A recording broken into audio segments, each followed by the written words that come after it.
Hey guys, welcome to my channel upskill with Shivanshu. तो आज हम करेंगे Python project Roman numerals to integers. तो आइए फिर स्टार्ट करते हैं। हे गाइस, तो फिर हम इसमें एक फंक्शन बनाया है आर करके। तो इसमें हम स्ट्रिंग पास करेंगे जो कि रोमन न्यूमरल होगा। तो अगर इसमें हम डबल एक्स लिखें तो डबल एक्स का मीन्स होता है 20। ठीक है, तो फिर 20 शो हो जाएगा। अगर हम इसमें रोमन में 4 लिखें तो हमें 4 शो हो जाएगा। अगर हम इसमें एक्सएल लिखते हैं तो हमें एक्सेल भी शो हो जाता है। तो आइए फिर स्टार्ट करते हैं इसको बनाना। गाइस, तो फिर ये जो है ना, ये रोमन में वैल्यूज़ होती हैं। जैसे आई का मतलब होता है 1, ठीक है, वी का मतलब होता है 5, एक्स का मतलब होता है 10, एल का मतलब 50, सी का मतलब 100, डी का मतलब 500 और एम का मतलब 1000। ठीक है, तो रोमन न्यूमरल्स कुछ की वैल्यूज़ हैं, कुछ ऐसी होती हैं। तो एक चीज़ हमें रोमन न्यूमरल्स के बारे में याद रखनी है कि जब भी हम बड़े से छोटा जा रहे हैं, ठीक है, अगर ये है इसका मतलब क्या है, v की क्या वैल्यू है 5, फिर i की वैल्यू क्या है 1, फिर i की वैल्यू क्या है 1, फिर i की वैल्यू क्या है 1 इक्वल टू 8। तो इसकी वैल्यू क्या हुई 8।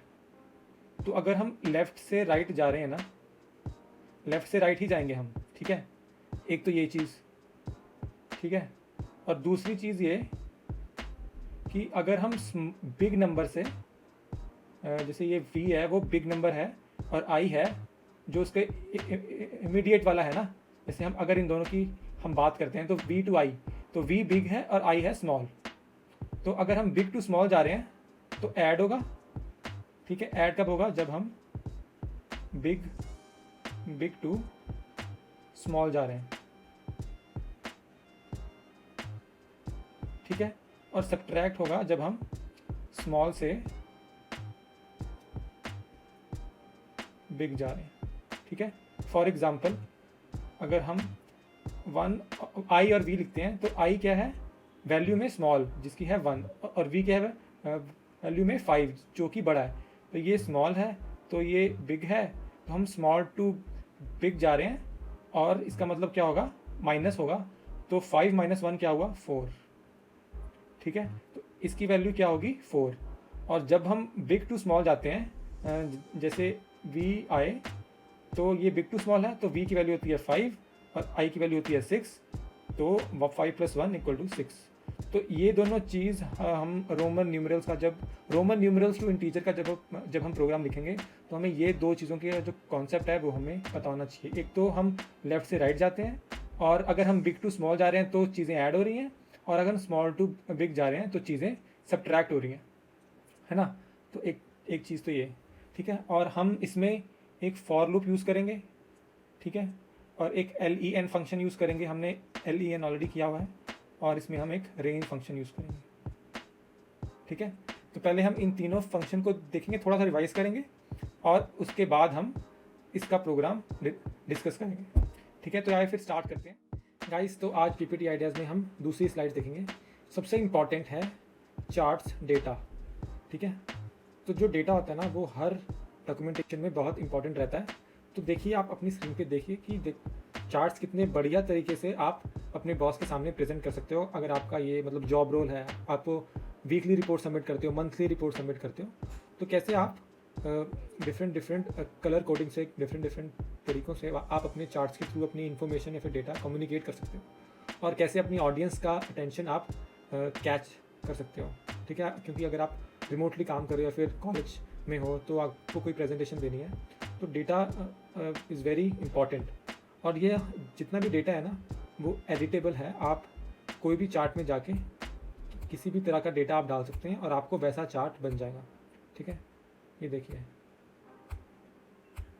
बढ़िया बढ़िया चार्ट की बहुत तगड़ी डिज़ाइनिंग करी है। हर चीज़, हर तरह के चार्ट्स यहाँ अवेलेबल हैं, ठीक है। जो आप शो करना चाहते हैं, जिस तरीके का चार्ट से शो करना चाहते हैं, उसका भी टेम्पलेट यहाँ अवेलेबल है, ठीक है। बार है, टेबल है ना। और इसमें खास बात ये है कि जैसे ये है ना, तो इसमें आप डेटा को चेंज भी कर सकते हैं। जैसे चार्ट डिज़ाइनिंग में गए और यहाँ से आप चेंज कर सकते हैं, ठीक है। वैसे तो मैंने पूरी सेटिंग करके रखी हुई है, तो यहाँ से आप डेटा टेबल्स और डेटा भी चेंज कर सकते हैं, ठीक है, एडिट डेटा इन एक्सेल के थ्रू। एडिट डेटा इन एक्सेल आप जैसे ही ओपन करेंगे वैसे ही एक्सेल में खुल जाएगी ये वाली फाइल। तो आप यहाँ डेटा चेंज कर सकते हैं और वैसा ही आपका चार्ट बन जाएगा, ठीक है। जैसे मैं इस 120 को 40 कर देता हूँ, ठीक है, 40 कर दिया।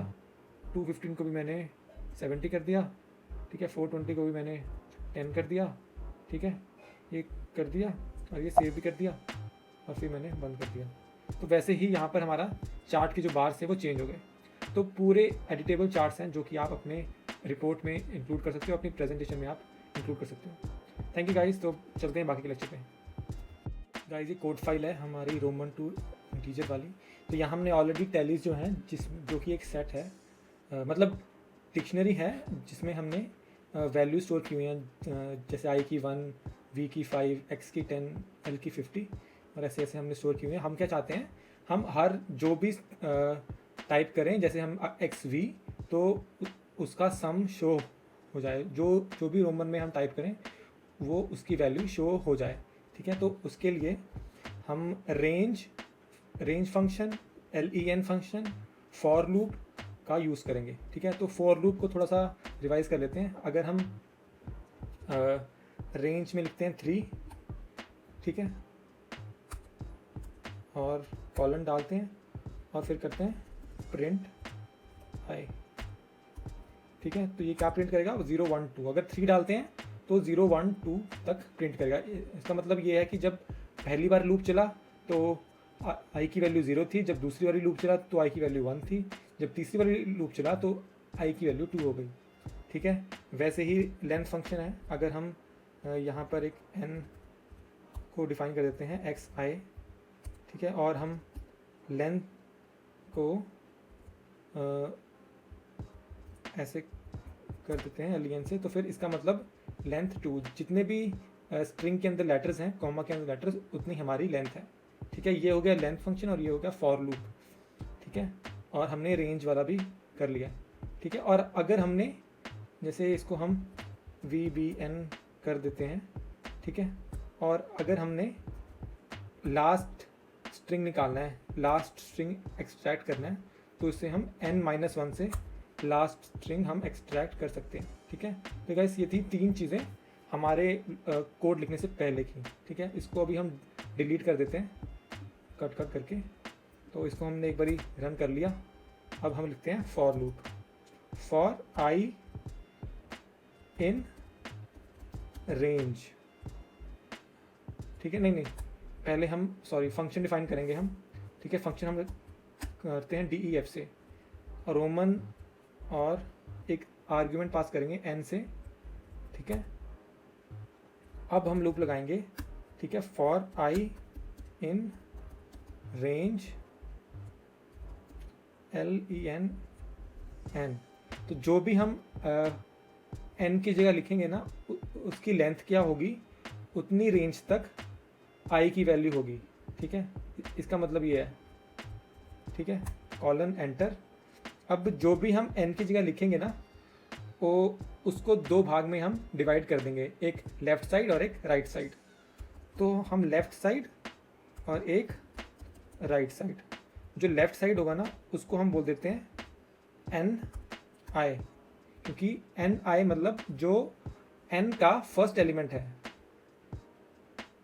n का जो ith एलिमेंट है, मतलब अगर i 0 है तो लेफ्ट होगा n0 मतलब n का फर्स्ट लेटर, ठीक है, और राइट होगा उसके साथ वाला, ठीक है। ऐसा हम क्यों कर रहे हैं, हम 2 मिनट देखते हैं, ठीक है। तो ये हो गया i+1, ठीक है। अब हम अपनी पावर पॉइंट में एक बारी जाते हैं, ठीक है।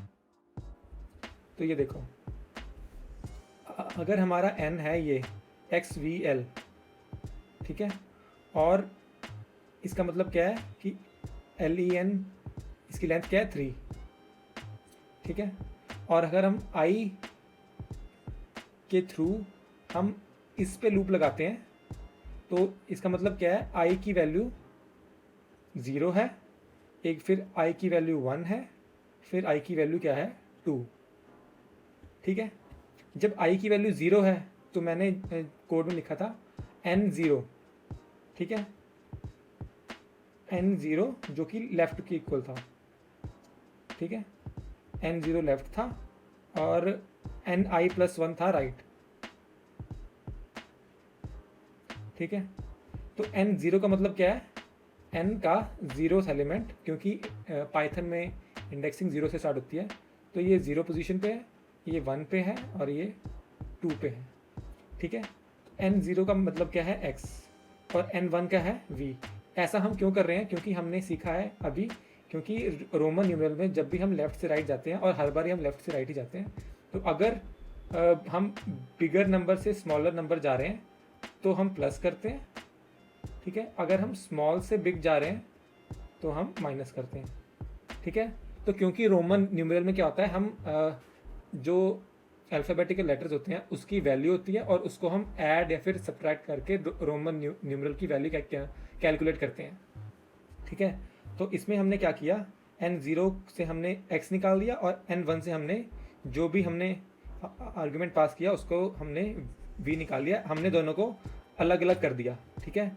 अब हमने क्या कहा कि जो हमारा मेन सेट है, जो कि टैलीज वाला था, है ना, टैलीज वाला हमारा मेन सेट था जिसमें सभी अल्फ़ाबेटिकल की सभी अल्फ़ाबेट्स की कोई ना कोई वैल्यू दी हुई थी रोमन न्यूमरल्स के अकॉर्डिंग में, ठीक है। हमने क्या किया, हमने दोनों को कंपेयर किया फिर कि अगर x की वैल्यू v की वैल्यू से बड़ी है तो क्या करें, टोटल सम, हमने शुरू में सम को 0 से इनिशियलाइज कर देंगे, ठीक है। हम तो क्या करें, अगर x v से बड़ा है, x की वैल्यू v की वैल्यू से बड़ी है तो क्या करें, टोटल सम में ऐड कर दें, मतलब 0 प्लस x की वैल्यू, ठीक है, ठीक है। अगर x की वैल्यू v से वैल्यू छोटी है तो सब्ट्रैक्ट कर दें, ये ठीक है, सब्ट्रैक्ट यहाँ स्पेलिंग गलत है अगर, ठीक है। तो ये हमने कंपैरिजन में करना है और ये लूप में लगाना है। एक बारी i ये, और ये था i 0 था तब, फिर i जब 1 होगा तो n1 क्या होगा, v, ठीक है, n1 इधर v है और n2 इधर होगा l। फिर हम दोबारा से करेंगे v और l को कंपेयर करेंगे, अगर v की वैल्यू l की वैल्यू से बड़ी है, ठीक है, तो वो ऐड हो जाएगा, अगर v की वैल्यू l की वैल्यू से छोटी है तो वो सब्ट्रैक्ट हो जाएगा। जब i इक्वल टू 2 होगा तो n2 और n3, ठीक है। अब n3 तो हमारे पास है ही नहीं, ठीक है, तो इसका मतलब क्या है कि जब हम रेंज लिखेंगे ना तो l, और हमें सिर्फ 2 तक चाहिए, ठीक है, हमारा यहाँ तक काम बन रहा है, ठीक है, क्योंकि n3 तो चीज़ ही नहीं है जो भी हमने टाइप किया है। तो LENN-1 ये वाली चीज़ हम रेंज के अंदर डाल देंगे और ये हटा देंगे फिर, ठीक है। जो हमने यहाँ लिखा रेंज के अंदर LENN, तो उसकी जगह हम LEN-1 लिख देंगे, ठीक है। फिर क्या हुआ, तो इससे क्या होगा, हमारी x की पहले हमारा सम 0 था, फिर x की वैल्यू ऐड होगी स्टेप 1 से, फिर स्टेप 2 से v की वैल्यू ऐड होगी, ठीक है। फिर स्टेप 3 में क्या हुआ, कंपेयर ही नहीं हुआ लास्ट वाला, ठीक है, और ये वाला चला ही गया। तो हमने लास्ट वाले को हम क्या करेंगे, लास्ट वाले की वैल्यू एक्सट्रैक्ट करके, लास्ट वाले की वैल्यू हम कैसे एक्सट्रैक्ट करेंगे, n-1 से, ठीक है। n-1 का मतलब क्या है, जो l है इधर, ठीक है। तो टैली सेट में, टैली डिक्शनरी सेट में, ठीक है, जो n-1 की वैल्यू होगी वो उसको भी हम सम में ऐड कर देंगे, ठीक है। ये सम में ऐड हो गया, ये सम में ऐड हो गया, ठीक है। तो गाइज ये हम अब लूप में लिखेंगे,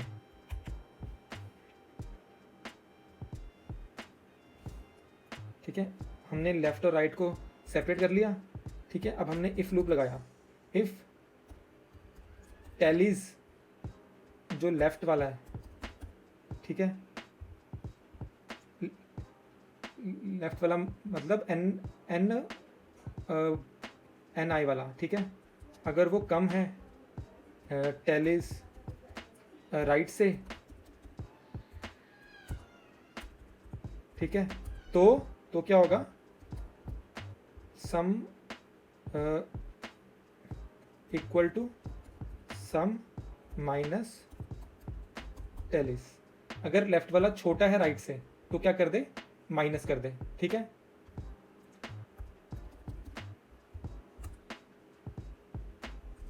एल्स कॉलम नहीं तो क्या कर दे, sum equal to sum plus टेलिस लेफ्ट, ठीक है। और फिर क्या करे, रिटर्न कर दे सम को, रिटर्न सम। पहले हमने इसको रन किया, इसको रन किया, अब हम कॉल करते हैं XII, ठीक है।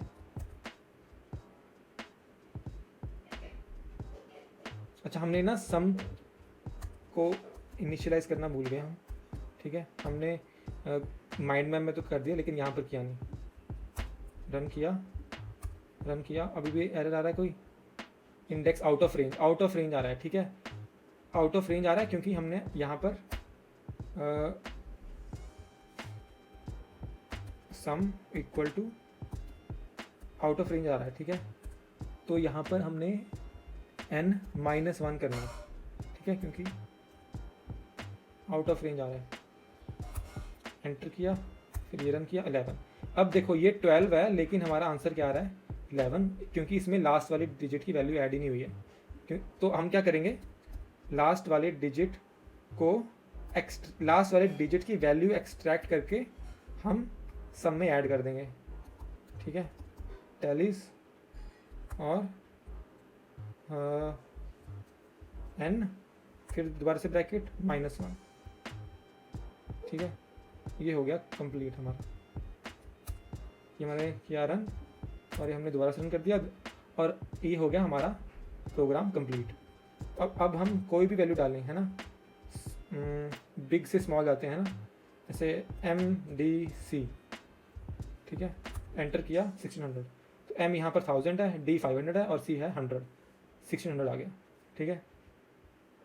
अगर हम, ठीक है, तो ये हो गया, वैसे कंप्लीट हो गया program. Thank you very much.